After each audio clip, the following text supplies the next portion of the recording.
पवित्र संस्कार में उपस्थित प्यारे प्रभु यीशु की आराधना स्तुति एवं महिमा होवे। पवित्र संस्कार में उपस्थित प्यारे प्रभु यीशु की आराधना स्तुति एवं महिमा होवे।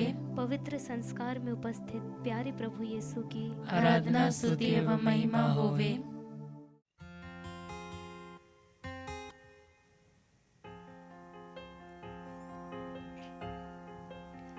स्तोत्र ग्रंथ अध्याय 128। धन्य है वे जो प्रभु पर श्रद्धा रखते हैं और उसके मार्गों पर चलते हैं। तुम अपने हाथ की कमाई से सुखपूर्वक जीवन बिताते हो। तुम्हारी पत्नी तुम्हारे घर के आंगन में दाखलता की तरह फलती फूलती है। तुम्हारी संतान जैतून के टहनियों की तरह तुम्हारे चौके की शोभा बढ़ाती है।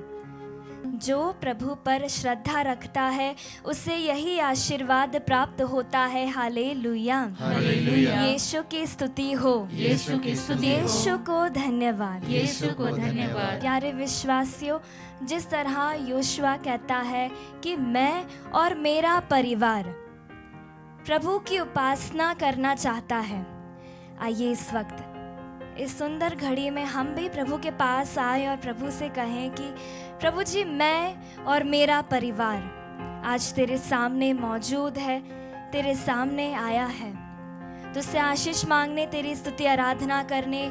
और हम भी कहते हैं कि हाँ प्रभु, हम सब मिलकर, हमारा पूरा परिवार मिलकर तेरी आराधना करना चाहता है, तेरे साथ जीवन बिताना चाहता है। फिर वचन कहता है अपने ईश्वर को, अपने प्रभु ईश्वर की आराधना करो और केवल उसी की सेवा करो। तो आइए हमारे सच्चे ईश्वर की आराधना हम करें, जिसने हमें एक सुंदर सा घराना दिया है। उसी घराने को लेकर प्रभु के पास आते हुए हम कहें,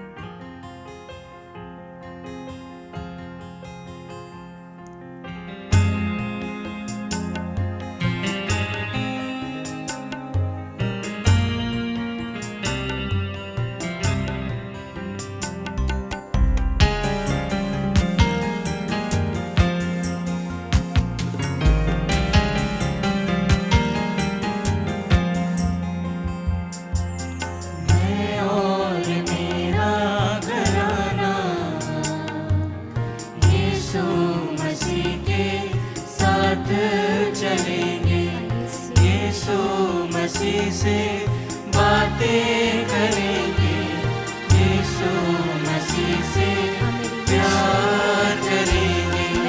मैं और मेरा घराना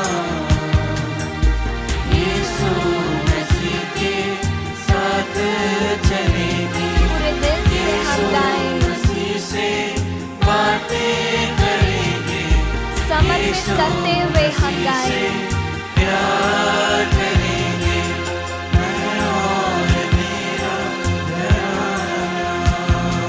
प्यारे विश्वासियों, अपने हाथों को सीने से लगाएं और एक सच्चे आराधक बन इस वक्त हम प्रभु से बातें करें। प्रभु से कहें, प्यारे प्रभु जी, प्यारे प्रभु जी, आज से मेरा घर, आज से मेरा घर आपका घर होगा, आपका घर होगा। हमारे घर में प्रार्थना होगी, हमारे घर में प्रार्थना होगी। हमारे घर में आपका वचन पढ़ा जाएगा, आपका वचन पढ़ा जाएगा। हमारे घर में प्रेम, क्षमा और शांति होगी, प्रेम, क्षमा और शांति होगी। चाहे कैसी भी आंधी आए, चाहे कैसे भी आंधी आए, चाहे कैसी भी परेशानियां आए, चाहे कैसे भी परेशानियां आए, हम आपका हाथ कभी नहीं छोड़ेंगे। हम आपका हाथ कभी नहीं छोड़ेंगे। मैं और मेरा घराना, मैं और मेरा घराना हम आपकी आराधना करेंगे, हम आपकी आराधना करेंगे, आपकी आज्ञाओं पर चलेंगे आपकी आज्ञाओं पर चलेंगे और पवित्र आत्मा के मार्गदर्शन में, और पवित्र आत्मा के मार्गदर्शन में अपना जीवन बिताएंगे। अपना जीवन बिताएंगे। Hallelujah, hallelujah, hallelujah. हालेलुया।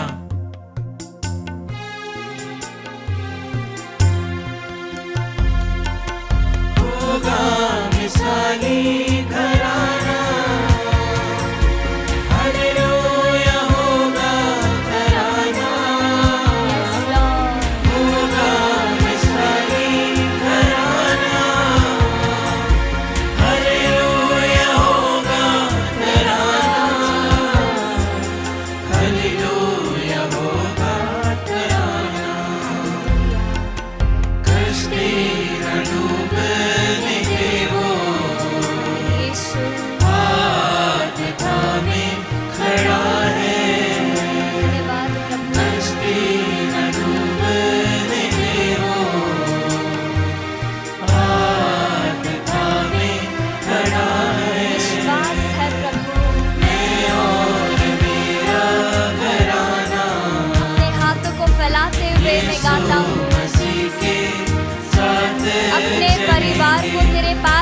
लेकर आता हूँ मसीह से बातें करेंगे, तुझसे बातें करने के यीशु लिए, मसीह से प्यार तुझे करेंगे। प्यार करने के लिए मैं और परिवार तेरे सामने हाजिर है प्रभु।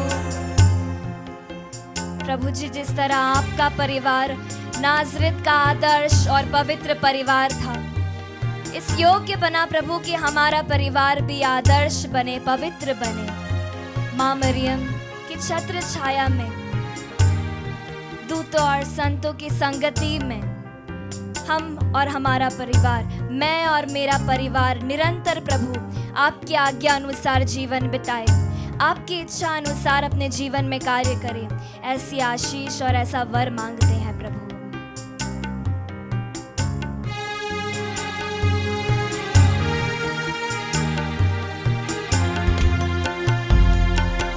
पूजा करेंगे यीशु की, पूरे दिल से करेंगे प्रभु। रूहे कुदस से जिएंगे, यीशु, पूजा करेंगे यीशु की, सच्चे आराधक बन करेंगे प्रभु। रूहे कुदस से जिएंगे, रूहे कुदस से जिएंगे। हर बात यीशु मसीह की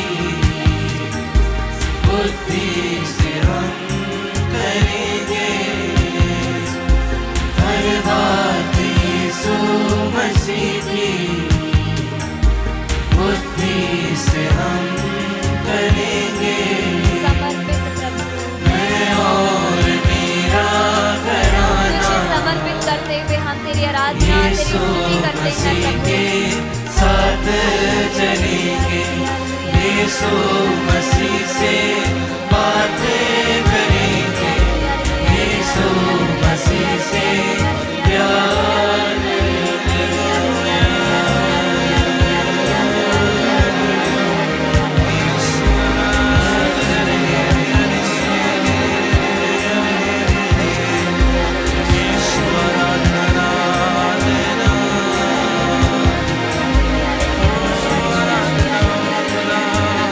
इस वक्त सिर्फ और सिर्फ सच्चे आराधक बन हम आराधना करें। अपने परिवार के लिए यीशु को धन्यवाद दें। प्रभु के द्वारा दिया गया एक अनमोल वरदान है हमारा परिवार। समर्पित करें, खुद को समर्पित करें, अपने परिवार में अपने माता पिता को समर्पित करें, बच्चों को समर्पित करें, अपने रिश्तेदारों को समर्पित करें, आशीष ग्रहण करें, यीशु की आराधना करते हुए। हालेलुया, यीशु की आराधना, यीशु की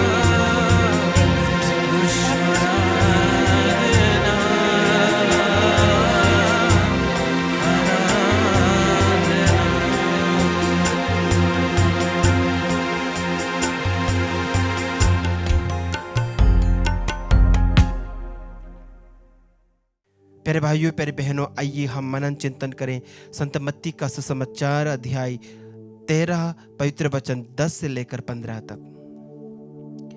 यीशु के शिष्यों ने आकर उनसे कहा, आप क्यों लोगों को दृष्टांतों में शिक्षा देते हैं? उन्होंने उत्तर दिया, ये इसलिए कि स्वर्ग राज्य का भेद जानने का वरदान तुम्हें दिया गया है, उन लोगों को नहीं। क्योंकि जिसके पास कुछ है उसी को और दिया जाएगा और उसके पास बहुत हो जाएगा, लेकिन जिसके पास कुछ नहीं है उससे वह भी ले लिया जाएगा जो उसके पास है। मैं उन्हें दृष्टांतों में शिक्षा देता हूं क्योंकि वे देखते हुए भी नहीं देखते और सुनते हुए भी न सुनते और न समझते हैं। ईसाइयास की यह भविष्यवाणी उन लोगों पर पूरी उतरती है। तुम सुनते रहोगे परंतु समझोगे नहीं, तुम देखते रहोगे परंतु तुम्हें नहीं दिखेगा, क्योंकि इन लोगों की बुद्धि मारी गई है। ये कानों से सुनना नहीं चाहते, इन्होंने अपनी आंखें बंद कर ली है। कहीं ऐसा ना हो कि ये आंखों से देख ले, कानों से सुन ले, बुद्धि से समझ ले, मेरी ओर लौट आए और मैं इन्हें भला चंगा कर दूं। परंतु धन्य है तुम्हारी आंखें, क्योंकि वे देखती हैं, और धन्य है तुम्हारे कान क्योंकि वे सुनते हैं। मैं तुम लोगों से यह कहता हूं, जो बातें तुम देख रहे हो उन्हें कितने ही नबी और धर्मात्मा देखना चाहते थे, परंतु उन्होंने उन्हें नहीं देखा। और तुम जो बातें सुन रहे हो वे उन्हें सुनना चाहते थे, परंतु उन्होंने नहीं सुना। प्रभु का पवित्र सुसमाचार। हे ख्रिस्त, तेरी स्तुति हो। प्यारे भाइयों, प्यारे बहनों, संत मत्ती के सुसमाचार अध्याय 13, इसकी शुरुआत होती है दृष्टांतों के वर्णन से। यह पूरा अध्याय दृष्टांतों से भरा है। विभिन्न प्रकार की शिक्षा प्रभु दृष्टांतों में देते हैं। जिन्हें नहीं पता उनके लिए बता देना चाहता हूं, दृष्टांत का अर्थ होता है एक कहानी जो उदाहरण के तौर पर दी जाती है। दृष्टांत यानी किसी बड़े रहस्यमय बात को समझाने के लिए, किसी ऐसी चीज को समझाने के लिए जिसे हमने कभी देखा नहीं है, जो हमारे मानवीय अनुभव से परे हैं, जो स्वर्गिक है, जो रहस्यमय है, जो अलौकिक है। उस चीजों को समझने के लिए, उन चीजों को समझने के लिए लौकिक उदाहरण, स्वर्गिक चीजों को समझने के लिए दुनियाई उदाहरण, जो हमने देखा है, जिसका हमने अनुभव किया है, जिसका हमें तजुर्बा है, उन चीजों का उदाहरण लेते हुए ऐसी चीजों को समझाना जिसका हमें तजुर्बा नहीं है, जिसको हमने देखा नहीं है, जिसका हमने अनुभव नहीं किया है, जिसकी हमें जानकारी नहीं है। तो ऐसी चीजों को उदाहरण स्वरूप समझाने के लिए जिन कहानियों का इस्तेमाल किया जाता है उनको कहा जाता है दृष्टांत, पैराबल्स। प्यारे साथियों, प्रभु यीशु कई सारे पैराबल्स, कई सारे दृष्टांतों का इस्तेमाल करते हैं स्वर्ग राज्य के रहस्य को समझाने के लिए, स्वर्ग राज्य की बातों को समझाने के लिए, पिता ईश्वर के प्रेम को समझाने के लिए, पिता ईश्वर की करुणा को समझाने के लिए, स्वर्ग राज्य के उन मूल्यों को समझाने के लिए।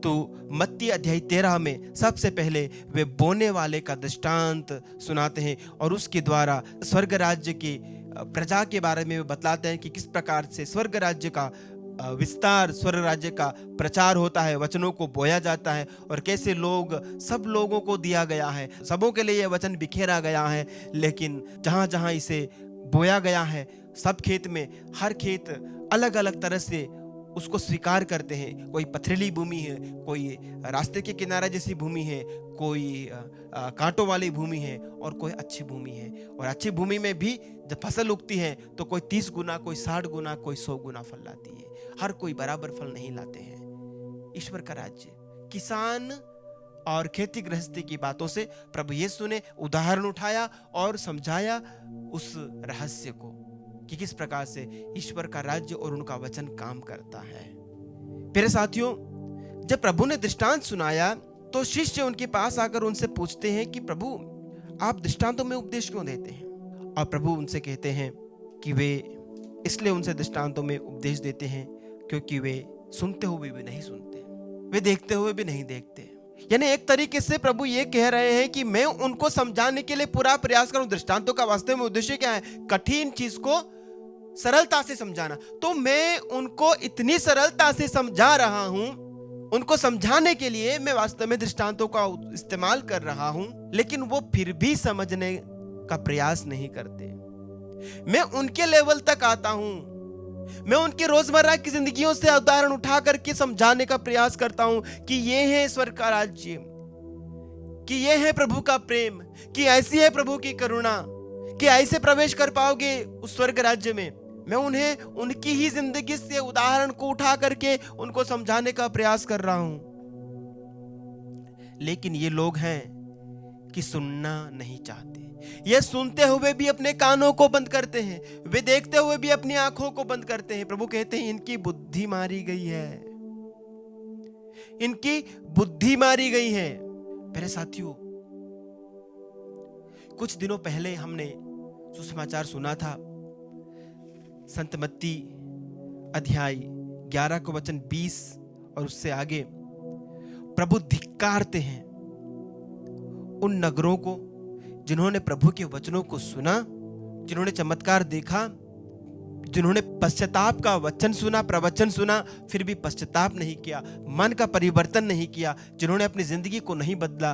प्रभु उन्हें धिक्कारते हैं, प्रभु उन्हें धिक्कारते हैं। मेरे साथियों, ऐसे लोगों के बारे में क्या ही कहा जाए, क्या ही बोला जाए, जो प्रभु की वाणी को, जो प्रभु के वचनों को, जब उनके पास प्रभु का वचन आता है, प्रभु की वाणी आती है, वे अपनी आंखें मूंदते हैं, अपने कानों को बंद करते हैं, वे सुनना नहीं चाहते, वे समझना नहीं चाहते, वे जिंदगी बदलना नहीं चाहते। फिर उनका उद्धार कौन कर सकता है? इसलिए प्रभु कहते हैं जिसके पास है उसे और अधिक दिया जाएगा, और जिनके पास कुछ नहीं है उनसे वो भी ले लिया जाएगा जो उनके पास है। जिन्होंने वचन को अपने जीवन में स्वीकार किया है, अपने दिल में रखा है, उन्हें और अधिक दिया जाएगा, उनका पुरस्कार और बड़ा हो जाएगा। और जिन्होंने अपने दिल में वचन को नहीं आने दिया है, जिन्होंने प्रभु की वाणी को अपने हृदय में नहीं आने दिया है, जो रेसिस्ट कर रहे हैं, जो प्रभु को अपने जीवन में आने के लिए रोक रहे हैं, अवरोध उत्पन्न कर रहे हैं, उनके पास जो है वो भी ले लिया जाएगा। वे आत्मिक रूप से कंगाल रहेंगे, वे आध्यात्मिक रूप से गरीब रहेंगे। मेरे साथियों, ऐसे लोगों का स्वर्ग राज्य में प्रवेश करना नामुमकिन होगा।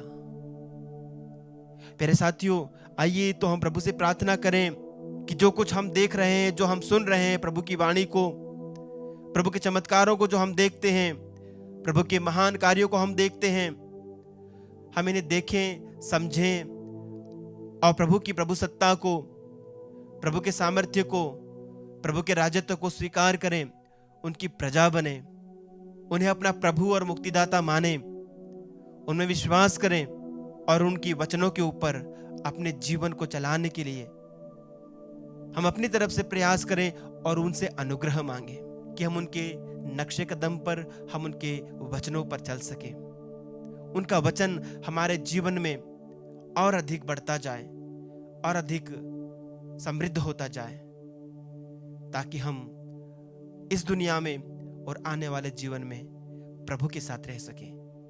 आमीन।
प्रभु जी, तू हमारा ईश्वर है, तू हमारा परमेश्वर है, जो हमसे कहता है तुम मांग के तो देखो। क्या मांगने वालों को मैं पवित्र आत्मा नहीं दूंगा? प्रभु जी, तू हमसे वादा करता है, पर हम तेरे बच्चे तुझसे सही रूप से मांगना नहीं जानते। प्रभु जी, तेरा वचन जिस तरह से निर्गमन ग्रंथ में हमसे कहता है, अध्याय 15 पद संख्या 26 में, कि मैं तेरा ईश्वर हूँ जो तुझे चंगा करता हूँ, तुझे चंगा करूँगा नहीं परंतु चंगा करता हूँ। इस वचन की योग्यता से हम प्रार्थना करते हैं, और अमित मुंडा के लिए, उसके अनेक रोग हैं, उन सभी शारीरिक रोगों से उसे चंगाई प्रदान करें। उसके टूटे हुए हृदय को प्रभु जी आप फिर से स्वास्थ्य प्रदान करें। उसे अपने सामर्थ्यवान हाथों से आप प्रभु जी उसे छू कर चंगाई प्रदान करें। प्रभु जी जिस तरह से संत पाद्री पियो की मध्यस्थता से आपने अनेकों को स्वास्थ्य प्रदान किया, शांति प्रदान करी प्रभु जी, उसी तरह से आप इस भाई को प्रभु जी एक नई आशा, एक नई स्फूर्ति उसे प्रदान करें प्रभु जी। साथ ही हम प्रार्थना करते हैं राजू बरला के लिए, हृदय के रोग से आप उसे पूर्ण चंगाई प्रदान करें। जिस तरह से एजेकियल नबी के ग्रंथ में अध्याय 36 पद संख्या 26 में आपने कहा है कि मैं तुम्हें एक नया हृदय प्रदान करूंगा, जो तुम्हारा एक पत्थर का हृदय है उसे मैं हटाकर तुम्हें एक मांस और रक्त का हृदय प्रदान करूंगा। इस वचन की योग्यता से प्रभु जी राजू बरला के हृदय को एक जीवनदायी स्पर्श से आप उसे एक नया हृदय प्रदान करिए प्रभु जी, और उसे फिर से आप निरोग बना दीजिए। प्रार्थना करते हैं प्रभु जी मरिया के लिए, थायराइड के रोग से आप उसे चंगाई प्रदान करें।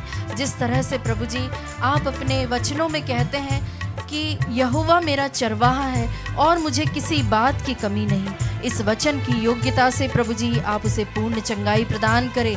हम प्रार्थना करते हैं अंश शेट्टी के लिए, उनकी आंखों की रोशनी चली गई है, उनकी दृष्टि वापस से आने पाए प्रभु जी। जिस तरह से तेरा वचन यूहन्ना का सुसमाचार अध्याय 8 पद संख्या 12 में कहता है कि मैं संसार की ज्योति हूँ प्रभु जी, इस वचन की योग्यता से इसे क्लेम करते हुए हम प्रार्थना करते हैं इनकी इस भाई के लिए कि इनकी दृष्टि वापस आ जाए प्रभु जी। इन सभी भाई बहनों के लिए हम इस वक्त प्रार्थना करते हैं, साथ ही साथ उन सभी के लिए इस वक्त प्रार्थना करते हैं जो नित्य आराधना में, इस आराधना में जो भी भाई बहन भाग ले रहे हैं, बड़े ही विश्वास के साथ, आस्था के साथ जो लोग इस वक्त चैट में अपने निवेदनों को लिख रहे हैं, उन सभी के लिए भी हम प्रार्थना करते हुए अपने हाथों को उठाते हुए हम जोर से प्रभु को एक माइटी प्रेज देते हैं। हालेलुया, स्तुति हो प्रभु की आराधना। प्रभु जी जिस तरह से तेरा वचन कहता है, प्रभु ने मेरे प्रभु से कहा तुम मेरे दाहिने बैठ जाओ, मैं तुम्हारे शत्रुओं को तुम्हारे पांव दान बना दूंगा। इस वचन की योग्यता से प्रभु जी हमारे जितने शत्रु हैं, शत्रु मतलब कि प्रभु जी जो भी हमारे बंधन है, उन सभी बंधनों से प्रभु जी हमें आजादी दिलाइए प्रभु जी। उन सभी नकारात्मकताओं से प्रभु जी हमें प्रभु जी छुटकारा दिलाइए। इसके लिए हम प्रार्थना करते हैं, इन वचनों को हम क्लेम करते हैं प्रभु जी। इस आराधना की योग्यता से प्रभु जी आप अपने सामर्थ्य को प्रभु जी इन सभी भाई बहनों को पर उंडेलिए। इसके लिए प्रार्थना करते हैं सभी भाई बहनों को, जो लोग भी इस आराधना में भाग ले रहे हैं, वे सभी आशीषित होने पाए प्रभु जी। Let your mighty anointing be on over on all this people. हम इसके लिए विशेष प्रार्थना करते हैं। हालेलुया, स्तुति आराधना, हालेलुया शालालाला, हालेलुया शमला शरला, हालेलुया स्तुति आराधना, हालेलुया हालेलुया शमला शरला, हालेलुया हालेलुया स्तुति आराधना, hallelujah hallelujah hallelujah hallelujah hallelujah स्तुति स्तुति स्तुति महिमा महिमा स्तुति ग्लोरी, हालेलुया स्तुति स्तुति स्तुति स्तुति स्तुति स्तुति। फूलों को जिसने सजाया संवारा, वह ईश्वर मेरा पिता है। फूलों को जिसने सजाया संवारा, वह ईश्वर मेरा पिता है। मुझे कोई चिंता नहीं है, मुझे कोई चिंता नहीं है।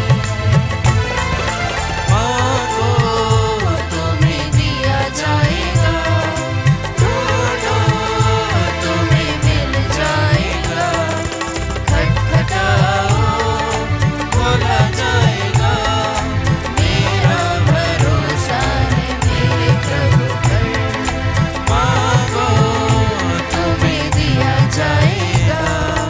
हाँ प्यारे विश्वासियों, इस वक्त आप जो भी हैं, आपको जहाँ भी दर्द हो रहा है, जहाँ भी आपकी पीड़ा है, भले ही वह मानसिक हो, आध्यात्मिक हो या फिर शारीरिक हो, वहाँ पर इस वक्त आप अपने हाथों को रखें। विश्वास के साथ प्रभु के सामने आप उपस्थित हो जाइए और अपनी आंखों को बंद करें और आप इस वक्त आप देखिए कि प्रभु आपके सामने खड़े हैं, उपस्थित है। उसे जीवित तौर पर आप देखिए, क्योंकि प्रभु का वचन हमें यह ढाढ़स देता है, हमें क्लेम करते हुए कहता है ईसाया नबी अध्याय 53 पद संख्या 5 में कि उसके घाव से हम चंगे हुए। हम कहें आमीन, आमीन, आमीन, आमीन। इस वचन को हम दोहराते हुए कहें कि हम उसके घावों से, हम उसके घाव से चंगे हुए हैं, चंगे हुए हैं। हम उसके घाव से, हम उसके घाव से चंगे हुए हैं, चंगे हुए हैं। हम उसके घाव से, हम उसके घावों से चंगे हुए हैं। चंगे हुए हैं। प्यारे विश्वासी, हम विश्वास करें, हम जहाँ कहीं भी हैं और जहाँ कहीं भी हमें दर्द हो रहा है, हमें प्रभु इस वक्त स्पर्श कर रहा है, हमें प्रभु ने चंगाई प्रदान की है। इस वचन की योग्यता से हम फुलमणि के लिए प्रार्थना करते हैं। उसके सभी रोगों से, उसके सभी दुर्बलताओं से प्रभु इस वक्त आपको चंगाई प्रदान कर रहा है। प्रार्थना करते हैं वनटिफ मैक्रॉन के लिए, उन्हें गॉल ब्लैडर की पथरी एवं अनिद्रा से मुक्ति दिलाए। प्रभु का वचन जिस तरह से स्तोत्र ग्रंथ अध्याय 127 पद संख्या 2 में कहता है कि मैं अपने प्रियजन को सुख की नींद प्रदान करूंगा। प्यारे प्रभु जी, इस वचन की योग्यता से उन्हें एक शांतिपूर्ण नींद प्रदान करें। प्रभु जी, जिस तरह से आप आंधियों के बीच में भी एक बहुत ही सुख निद्रा में आप सो रहे थे, उसी तरह से प्रभु जी जीवन में किसी भी प्रकार की अगर आंधी तूफान उसके बीच में भी इस व्यक्ति को, इस भाई को या हमारे बीच में ऐसे कोई भी जन है जो कि सो नहीं पा रहे हैं किसी भी प्रकार के टेंशन्स के कारण से, उन सभी को प्रभु जी यह विशेष आशीष प्रदान करे, इसके लिए हम प्रार्थना करते हैं। प्रभु जी, हम प्रार्थना करते हैं प्रिंस चाको के लिए, परीक्षा में सफलता और नौकरी के लिए हम विशेष आशीष के लिए हम प्रार्थना करते हैं। कुलोसियों का पत्र अध्याय 3 पद संख्या 23 में जिस तरह से प्रभु का वचन कहता है कि जो कुछ तुम करते हो उसे प्रभु के लिए मन लगाकर करो। इस वचन की योग्यता से हम प्रार्थना करते हैं प्रिंस चाको को परीक्षा में बुद्धि, स्मरण शक्ति और सफलता प्रदान करने के लिए और उनके लिए उपयुक्त नौकरी के लिए उनके लिए अपॉर्चुनिटीज खुलने पाए। जिस तरह से प्रभु ने सुलेमान को बुद्धि दी, उसी तरह से उन्हें भी विवेक और अनुग्रह प्रदान करने के लिए हम प्रार्थना करते हैं। साथ ही हम प्रार्थना करते हैं सावियो चार्ल्स के लिए, उनकी भी नौकरी, संघर्षपूर्ण जीवन पर आशीष रहे एवं नशे के बंधनों से उन्हें छुटकारा मिले। प्रभु का वचन जिस तरह से यूहन्ना अध्याय 8 पद संख्या 36 में कहता है कि यदि पुत्र ने तुम्हें स्वतंत्र किया है तो तुम सचमुच में स्वतंत्र हो जाओगे। इस वचन की योग्यता से हम प्रार्थना करते हैं कि सावियों का उज्जवल भविष्य होने पाए और ऐसे कई सारे हमारे नवयुवक युवतियों के लिए हम प्रार्थना करते हैं। उन सबों के उज्जवल भविष्य के लिए इस वक्त हम प्रार्थना करते हैं। जो माँ बाप दिन रात अपने बच्चों के लिए आंसू बहा बहा कर प्रार्थना कर रहे हैं, ऐसे नवयुवक युवतियाँ जो लोग हताश निराश है अपने जीवन को लेकर, जो लोगों को आगे और कोई अपने जीवन में कोई रास्ता नज़र नहीं आ रहा है, ऐसे सभी भाई बहनों के लिए भी हम प्रार्थना करते हैं। उनके भी अच्छे जीवन के लिए हम विशेष प्रार्थना करते हैं। उनके अच्छे सेटल्ड हो जाने के लिए, उनके जीवन के लिए हम प्रार्थना करते हैं। ऐसे बूढ़े माँ बाप के लिए भी हम प्रार्थना करते हैं जो लोग अपने बच्चों के व्यवहार के कारण बहुत दुखित हैं। उन सभी के लिए भी हम इस वक्त प्रार्थना करते हुए प्रभु को हम एक माइटी प्रेज देते हुए उन सभी को इन भावनात्मक रूप से वे चंगे होने पाए, इसके लिए हम प्रार्थना करते हैं। हालेलुया, स्तुति हो प्रभु जी, तेरी आराधना हो। हालेलुया, यीशु तेरी आराधना, यीशु प्रभु जी तेरी आराधना। प्रभु जी, जिस तरह से तेरा वचन कहता रोग से दुर्बल धनी की अपेक्षा स्वस्थ और हष्ट पुष्ट दरिद्र अच्छा है। संसार भर के सोने चांदी की अपेक्षा स्वस्थ शरीर अच्छा है। अपार संपत्ति की अपेक्षा सुदृढ़ मन अच्छा है। स्वस्थ शरीर के बराबर कोई संपत्ति नहीं और प्रसन्न मन के बराबर कोई सुख नहीं। इस वचन की योग्यता से प्रभु जी इन सभी भाई बहनों पर आप अपनी दया दृष्टि डालिए। प्रभु जी इन सभी पर आप अपनी अपनी दया दृष्टि करते हुए हम प्रार्थना करते हैं प्रभु जी, इन सभी को आप अपनी चंगाई प्रदान करें प्रभु जी, इसके लिए प्रार्थना करते हैं। हालेलुया यीशु तेरी आराधना, हालेलुया शमला शरला, हालेलुया यीशु यीशु, हालेलुया हालेलुया शमला शरला, hallelujah hallelujah hallelujah. Let your mighty anointing be on all these people, Lord Jesus. Let your mighty anointing be, Lord Jesus. इसके लिए प्रार्थना करते हैं। हालेलुया हालेलुया शमला शरला, हालेलुया हालेलुया हालेलुया। आइए प्यारे विश्वासी, अपने सिरों को झुकाते हुए हम अपने आप को तैयार करें, अंतिम आशीष के लिए अपने सिरों को झुकाएं और प्रभु की आशीष को हम ग्रहण करें। हालेलुया यीशु यीशु तेरी आराधना, तेरी महिमा, glory glory glory, praise you अब्बा फादर।